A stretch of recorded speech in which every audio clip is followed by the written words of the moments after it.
eleição para a celebração do 243º aniversário da independência dos Estados Unidos da América. Anúncios de medidas para estimular negócios do Brasil. O Ministério da Economia, por intermédio da Secretaria Especial de Produtividade, Emprego e Competitividade, do Instituto Nacional de Propriedade Industrial, INPE, e da Direção Regional da Organização Mundial da Propriedade Intelectual, OMPI, no Brasil, anunciaram hoje medidas para reduzir burocracia, custos e tempo em processos de marcas e patentes. A primeira delas é a adesão do Brasil ao Protocolo de Madrid sobre Registro Internacional de Marcas, tratado internacional que facilita o registro de empresas brasileiras em outros países. Com a ação adotada, um dos maiores avanços para o enriquecimento da propriedade intelectual do país, as empresas brasileiras terão menores custos, menos burocracia para registrar suas marcas em 102 países e, consequentemente, melhor ambiente de negócios no Brasil. A segunda iniciativa é o Plano de Combate ao Backlog de Patentes, cujo objetivo é reduzir o número de pedidos pendentes de decisão, o backlog, em 80% até 2021 e diminuir o prazo médio de concessão para cerca de 2 anos a partir do pedido de exame. Ministério da Justiça e da Segurança Pública. Então, a segurança pública é um anseio da população brasileira já há alguns anos e uma prioridade do governo do presidente Bolsonaro. Nesse sentido, o ministro da Justiça e Segurança Pública, Sérgio Moro, realizou a solenidade para a entrega de bens doados pela Força Nacional de Segurança Pública aos 26 estados e Distrito Federal. São cerca de 42 mil itens, avaliados em cerca de 43 milhões de reais. A doação, coordenada pela Secretaria Nacional de Segurança Pública, Senasp, inclui armamentos, munições, viaturas, equipamentos de proteção individual e coletiva e coletes balísticos que estavam nos depósitos da Força Nacional desde as Olimpíadas de 2016 e, por falta de uma gestão mais eficaz, não tinham sido doados anteriormente. Com esta ação, a Senasp pretende reforçar a integração, o estímulo à modernização e o reaparelhamento dos órgãos de segurança pública estaduais, além de aprimorar e desburocratizar os processos de transparência de patrimônios móveis do governo federal. No Ministério da Educação, o ministro Abraham Weintraub e o presidente do Instituto Nacional de Estudos e Pesquisas Educacionais, Anísio Teixeira, INEP, Alexandre Lopes, anunciaram que em 2020 o Exame Nacional de Ensino Médio, ENEM, será aplicado digitalmente para 50 mil candidatos em 15 capitais do país, o que representará economia de quase 500 milhões de reais em gastos com a impressão das provas. O plano do MEC, ou os planos do MEC, indicam que em 2026 já não haja mais provas tradicionais impressas. Essa prática permitirá explorar ferramentas que tornem a avaliação ainda mais dinâmica.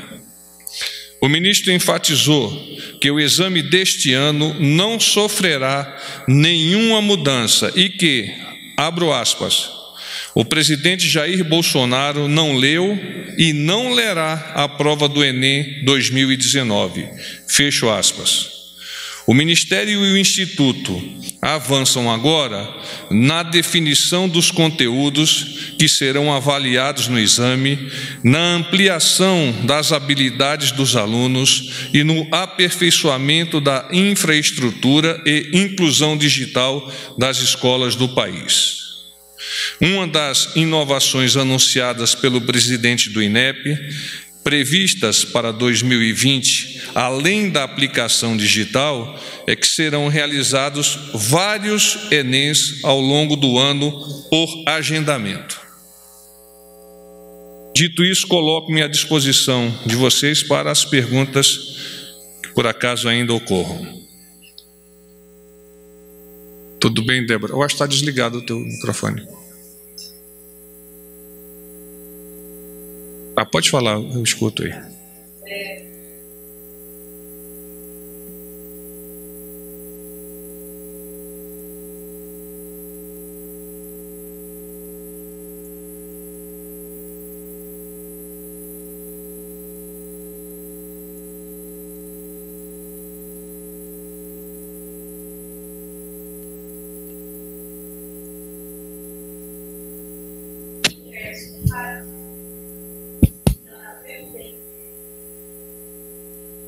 Com relação à primeira pergunta, eu entendo que é força de expressão do senhor ministro da Educação, no sentido de que não há necessidade de algum agente do Poder Executivo, que não aqueles efetivamente engajados na elaboração e na análise da prova, de fazer a sua leitura.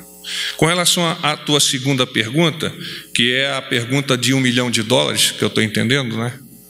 O presidente, os líderes do governo no Congresso e a equipe de articulação acompanham as negociações sobre a nova Previdência para que o parecer do relatório na comissão especial esteja centrado no objetivo colimado de economia de cerca de R$1 trilhão em 10 anos. O presidente confia nos congressistas, vem dialogando com o parlamento e espera o melhor para o país. No momento, a informação que o governo possui é de que, em princípio, os estados e municípios estão fora do relatório. Como consequência, os profissionais da segurança pública estaduais e municipais não serão tratados nesse momento. Mas eu quero avançar ainda uma percepção do senhor presidente. Qual seja, o presidente Bolsonaro sempre destacou a importância do trabalho dos profissionais da área de segurança pública e é um defensor do atendimento das necessidades desta categoria para o bom exercício da profissão de risco. As condições diferenciadas das categorias estão sendo estudadas com rigor e negociadas no parlamento, mas o presidente reforça: todo mundo vai dar a sua cota de sacrifício. Nesse contexto, hoje à tarde, no retorno do senhor presidente de São Paulo, ele teve a oportunidade de conversar com o ministro Onyx Lorenzoni, com o ministro Paulo Guedes, com o secretário Marinho, trataram deste tema e o presidente determinou ao ministro Onyx que fosse ao encontro do presidente Rodrigo Maia para colocar a percepção do governo no tocante à nova Previdência e esses pontos que ainda estão por serem definidos para a leitura e aprovação do relatório na comissão especial. Porta-voz, boa tarde. Tiago Nolasco, da Record TV. Tudo bom, Tiago? Embora o senhor tenha respondido a questão da Débora, não ficou claro se o presidente autorizou que fosse feita uma negociação para beneficiar os policiais, as forças de segurança, né, na reforma da Previdência. Eu gostaria de deixar isso de um ponto mais claro. Se o presidente autorizou a equipe econômica, o ministro Onyx, a negociar mudanças no relatório apresentado pelo deputado Samuel Moreira,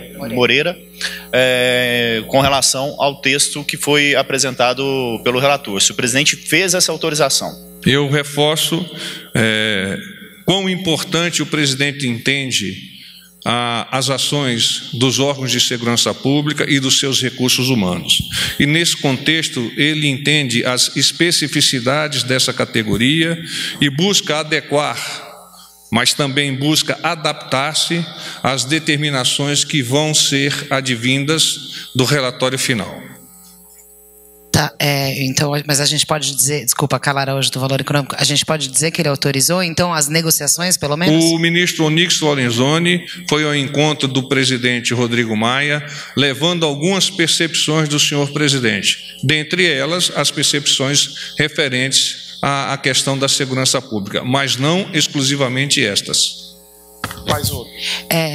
Então, se você pudesse citar quais outras, eu queria saber se eu desconheço quais venham a ser as outras e até desconheço se efetivamente esta informação vai ser discutida pelo ministro Onyx com o deputado Rodrigo Maia. Mas uma série, um pacote de percepções do governo, agora na reta final, já vendo a linha de chegada, que podem colaborar a partir do posicionamento do Poder Executivo com o Congresso, especialmente agora na comissão especial. Aí, tirando mais uma dúvida, então, por favor, porta-voz. Nesse caso, hoje já teve um atraso aí na leitura do relatório, e eu queria saber se o governo já tem um plano B, caso fique o calendário da Previdência que estava previsto, fique comprometido, se o relatório não for lido hoje, de repente não indo para plenário, porque daí tem o recesso. Eu queria saber se isso já está em discussão na mesa do presidente também, isso já está sendo levado em consideração.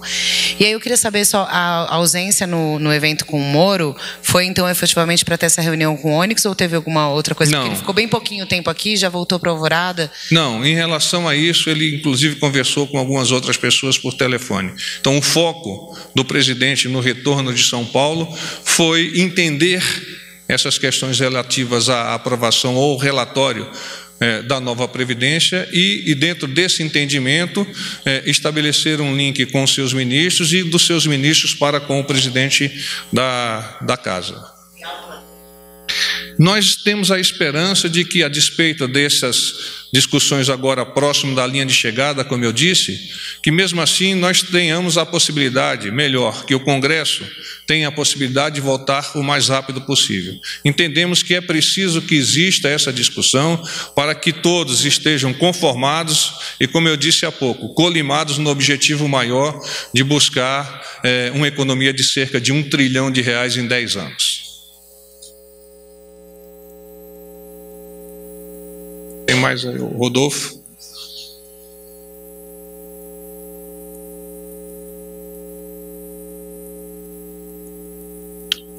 Boa noite, general. Rodolfo Costa, do Correio Brasiliense. General, por gentileza, são duas perguntas. O presidente hoje, mais cedo, na solenidade pela manhã, ele sinalizou em relação àquele pacto, né, que poderia ser assinado no dia 10 de junho, ele disse que nós não precisamos de pacto assinado no papel, né, que o pacto que precisamos ter com o Poder Legislativo é o exemplo de votarmos matérias, enfim. Sobre aquele pacto de entendimento entre os três poderes, ele não efetivamente cravou se existirá ou não. Eu queria saber se esse pacto realmente não existirá mais.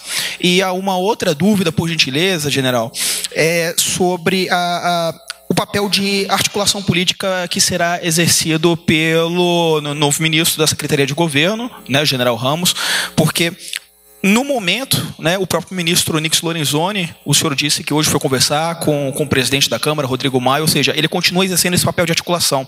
A dúvida que fica, para ser objetivo, quando que o general Ramos ele começa a efetivamente exercer esse papel de articulação? Então, é sobre o pacto e o papel de articulação do ministro Ramos quando começa a ser feito. Há um trabalho em paralelo do ministro Onyx Lorenzoni, que a este trabalho somar-se-á o trabalho do general Ramos, ministro-chefe da Secretaria de Governo.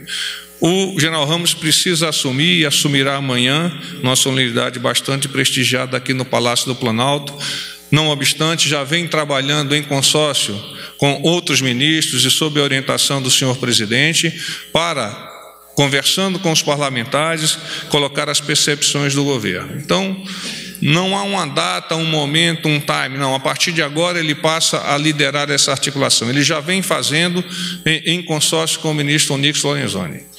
De fato, o que ocorrerá é sempre um trabalho de equipe, no sentido de permitir ao Congresso o entendimento claramente daquilo que o governo percebe como melhor para a sociedade. Você me fez uma outra pergunta, né? Muito bem, o presidente comentou comigo há pouco, em torno de 17 horas, que entende que é consenso dos três poderes, e aí nós incluímos o presidente do Senado e o presidente da Câmara dentro do Poder Legislativo, que não é necessário firmar-se esse pacto para que nós tenhamos um trabalho conjunto de todos esses poderes. Isso, inclusive, já vem ocorrendo com a presença do ministro Toffoli aqui para tratar de uma série de temas, quando ele fez a entrega da lista do Tribunal Superior Eleitoral. Ontem, o presidente conversou com o presidente Davi Alcolumbre, vem conversando com o presidente Rodrigo Maia. Então, é percepção deles, e ele pediu para eu reforçar, é consenso dos três poderes que não é necessário firmar-se um documento para que este pacto venha a ocorrer. Ele já está ocorrendo na medida em que os líderes desses poderes têm conversado, têm trocado ideias e têm alinhado as percepções para o atingimento dos objetivos que são objetivos de todo, que são objetivos da sociedade. Oi, general, boa noite. Caian Messina, TV Bandeirantes. Oi, Caian, tudo bom? Tudo bem. Eu queria saber se há alguma percepção do presidente em relação a essa situação da segurança pública, né, do pessoal de segurança pública, na reforma da Previdência, se há um temor, por exemplo, de que seja aberta a porteira. Então, se passar algo para eles, se isso acabe fazendo com que outras categorias possam realmente pleitear vantagens do mesmo jeito. E uma outra pergunta, não sei se o senhor tem essa informação. Vamos responder essa, aí você me avança a tua segunda. O presidente entende que há um objetivo, quando levou, inclusive pessoalmente, a nova Previdência ao Congresso. Qual é esse objetivo? Proporcionarmos um futuro promissor ao país. E esse futuro pode ser demarcado, pode ser qualificado com uma economia de cerca de R$1 trilhão em 10 anos.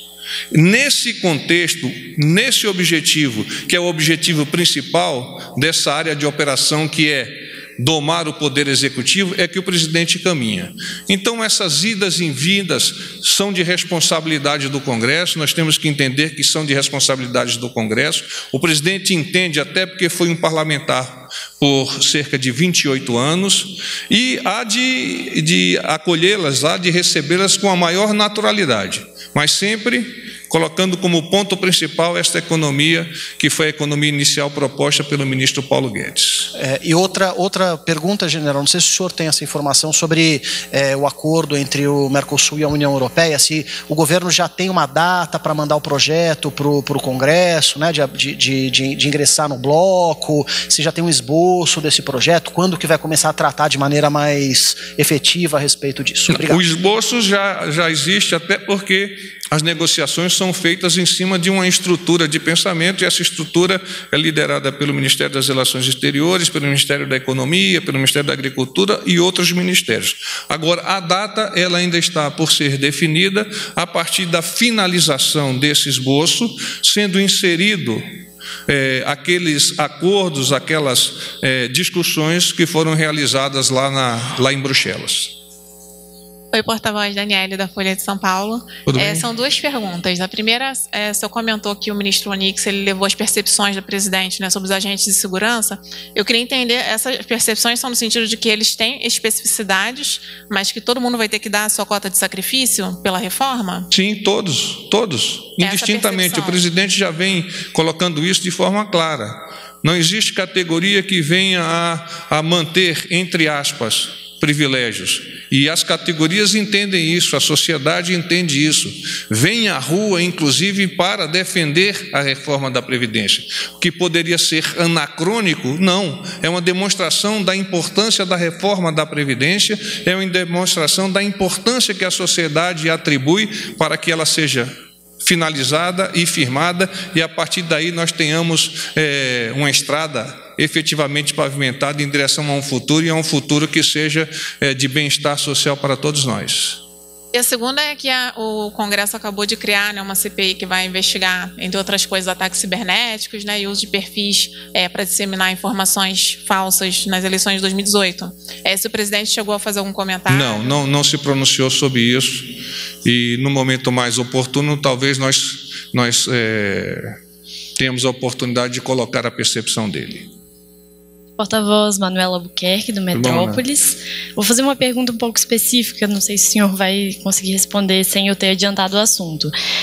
Ontem o Senado aprovou a inclusão do autismo no censo 2020. Eu queria saber se o presidente Jair Bolsonaro já deu alguma posição a respeito disso dentro do governo. Você falou, inclui o quê?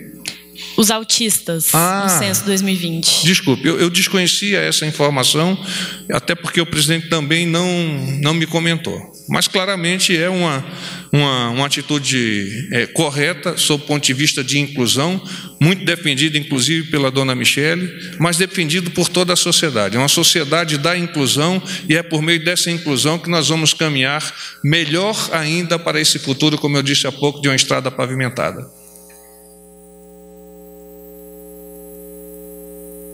Boa tarde, porta-voz. Tudo bom, Sara? Tudo jóia, Jussara Soares do Globo.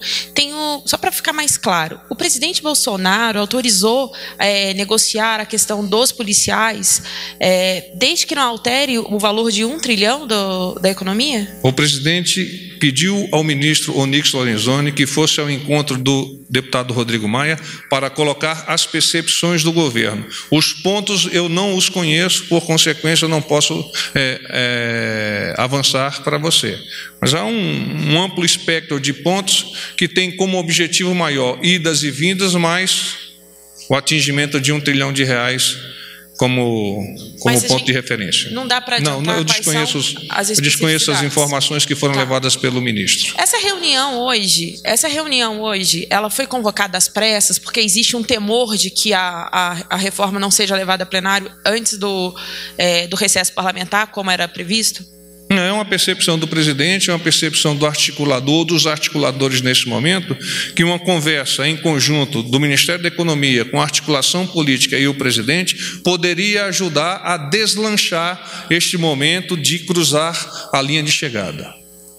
Não há um temor por uma postergação da assinatura ou não. Nós sabemos que isso é demanda do Congresso, é importante que o Congresso analise. Nossa esperança é que seja, no menor prazo possível, colocada a apreciação e votado no plenário.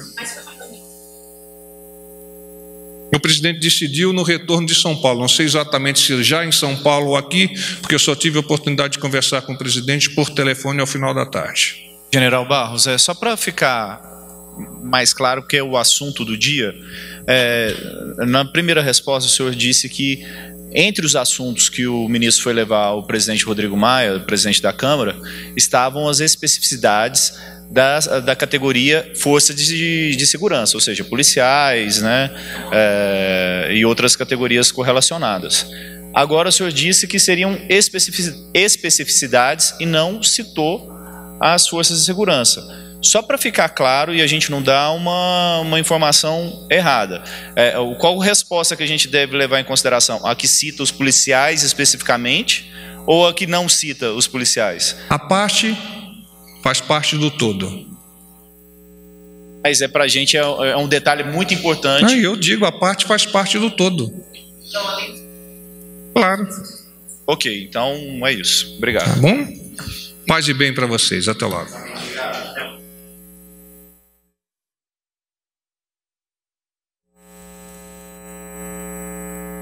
Desculpa, porta-voz. Boa noite. Pedro, da Agência Brasil. Não,